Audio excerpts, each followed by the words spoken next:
Morning News with Matt Patrick now.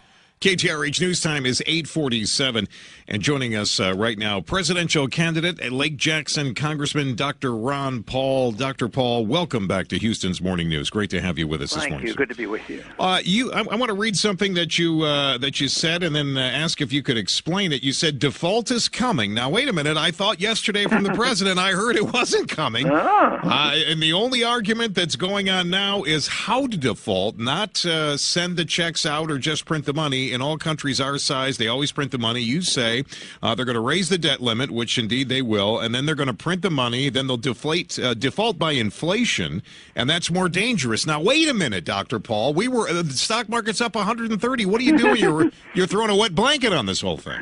Yeah. I remember when we defaulted in 1971, where we had promised always to pay an ounce of gold for $35, and we defaulted, and the next day the stock market soared and everybody was happy, but then it led into the decade of the 1970s and it was a disaster. Right. And so temporarily, in the short term, you don't know how these markets will react, but long term, this means that we will not default by not sending out the checks. Nobody expects that to happen, even though the bill hasn't passed yet. That won't happen, but we will continue to send checks out.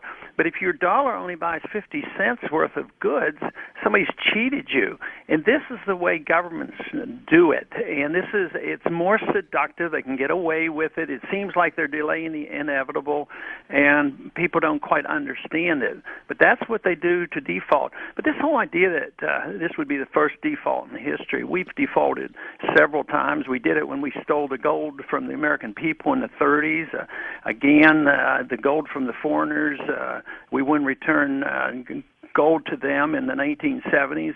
Silver. I mean, if you have a silver certificate and you go to the Federal Reserve Bank and say, "Hey, I want my ounce of silver," right. They don't do it. So they've cheated us many times already. This is just a little more sophisticated, but the process will continue, which means that we can expect an accelerated rate of inflation. Prices are going to go up much faster next year. Congressman, I got just one quick question. I just need a yes or no answer on it, and then I'm gonna ask you to hang on because I have another question I have to ask you. But first of all, this thing comes up for a vote. You voting yes or no on this? I'll be voting no. Easy no for me. All right.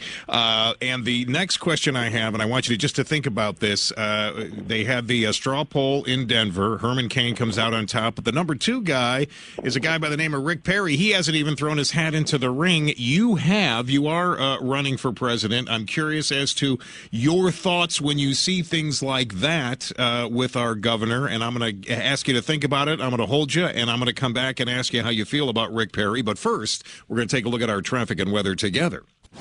Now, back to Matt and your morning news. 8:52 here at KTRH, and we are joined by presidential candidate and Lake Jackson Congressman Ron Paul.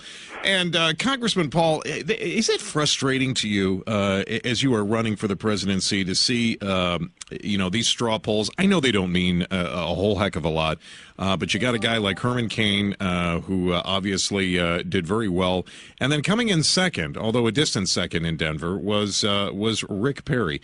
Does this frustrate you at all as you look at this and you're running for the presidency again? Well, I guess you could ask them if it was frustrating to see me come in first place over in Louisiana. Yeah. And so these things are done by depending on who goes to the events and who campaigns them. So they are known to set the standard, but they are important. Just like the Ames straw vote coming up will be a big one. Right. And that's going to be on the 13th. That's much more significant. Matter of fact, I didn't even know that thing was going on over at Denver, so I wasn't invited, and I had no information about it. But Ames will be much more important. You expect Perry to throw his hat in the ring? I think we all kind of expect that to happen. Yeah, I think so. But I think he'll have his problems explaining a few of his positions. But, I think most people expect him to do it. Congressman, I thank you for your time, as always. And listen, before I let you go, can I just say one thing? Do you need me to help track down Don Lemon? And, I saw what he did with Rand, and, that wasn't very nice. I mean, maybe we could go and straighten this guy out. What do you think? I'd be in favor of that. So good luck for us. It is always a pleasure to have you on, sir, and good luck. I look forward to talking with you again as we move forward with the election year here coming up in 2012. The best of luck to you. Thanks for having me on. Absolutely. Presidential candidate and Lake Jansen Congressman Ron Paul here this morning.